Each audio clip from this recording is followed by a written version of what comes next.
If you have an economy that's run on debt, prices are elevated, disposable incomes are low, and goods cannot be sold properly, commerce has one golden opportunity. If it can't sell its products within the economy around it, the automatic answer is to seek a wider customer base. Send them abroad. See if we can sell them in France. Firms in France, already struggling to sell their goods there, are invaded. What do? Well, let's send them across to Britain and see if we can sell ours there.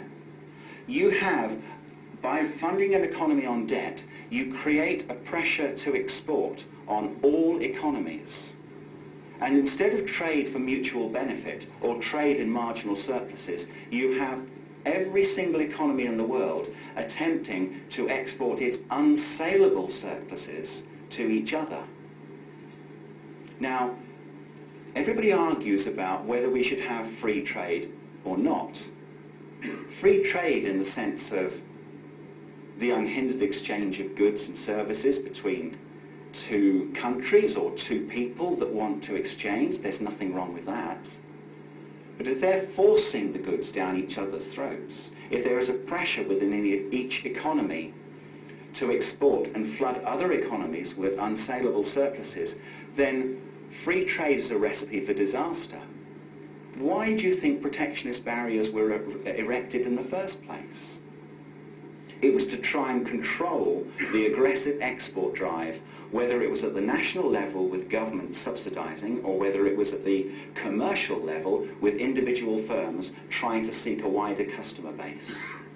You cannot have free trade while you have these aggressive dynamo economies all trying to seek a surplus of exports. If a country's in debt, how can it pay off its debt? It's got to earn. And the only way a country can earn is to export more than it imports. So the debt-based economy works right through from the level of your wage dependence, your lack of income, the goods you can buy, the quality of goods you can buy, who you work for, whether you work for a whopping great firm that doesn't give a monkeys about you, or whether you work for a local firm that's prepared to care for you. It has an impact on all of these issues, right through to trade.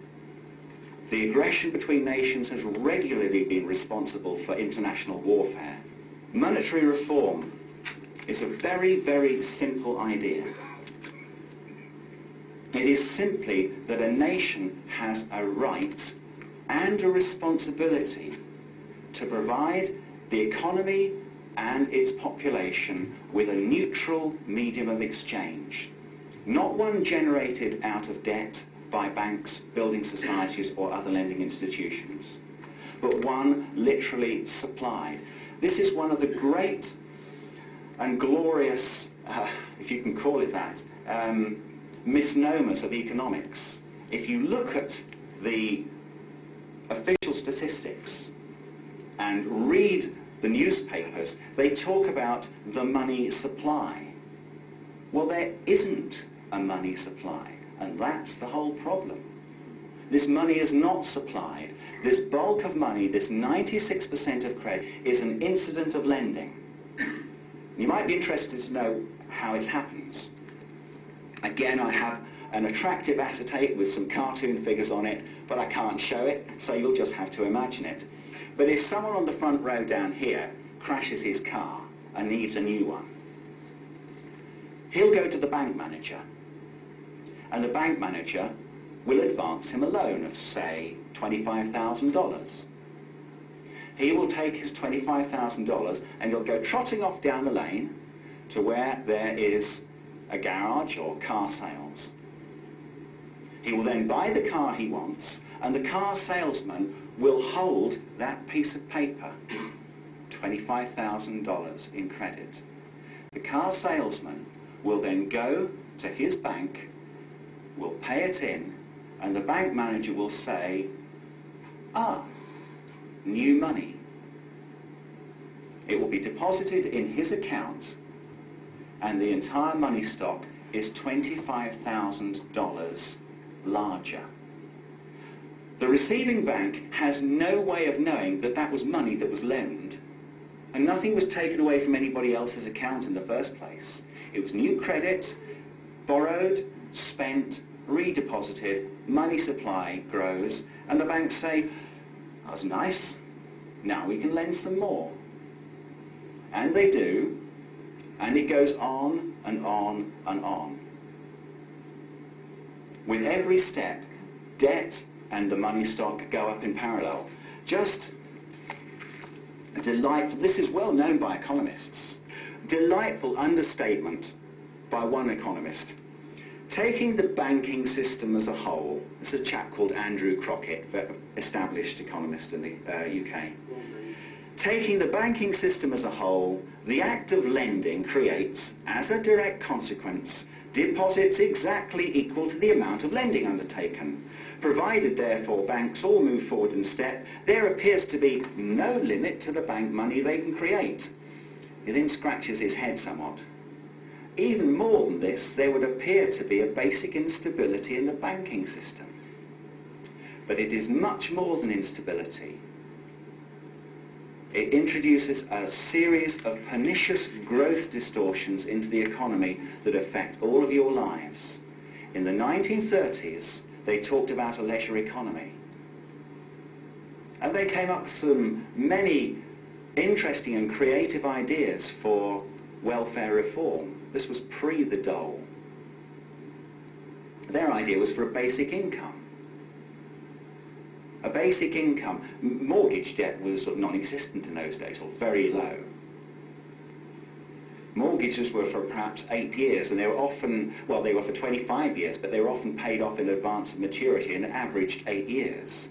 Astonishing. Can you imagine that? They didn't see a lifetime's servitude to a mortgage as a norm. You've drifted into the position that they fought against. They were talking about job sharing, basic income, job rotation. They had an acute depression with surplus food everywhere. By then, the economy was, the UK economy was deemed to be wealthy, obviously nowhere near the amount of material goods that we have now. But even then, they realized that at each stage of advance, whenever a machine is invented, whenever a new technology lays off squadrons of people, there should be a choice. Do we want to go on?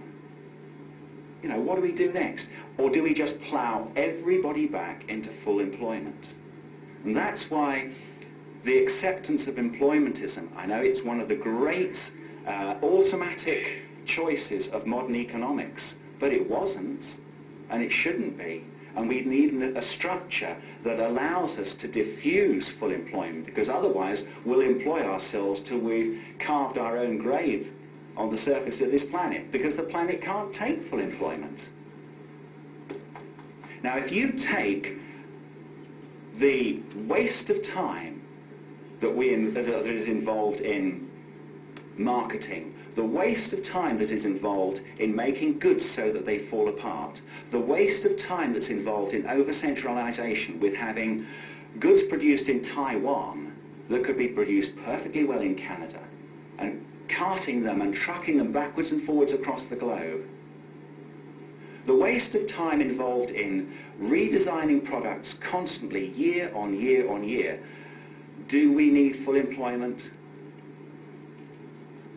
We have to think of structures, and monetary reform embraces that just as much as it embraces the supply of money by government.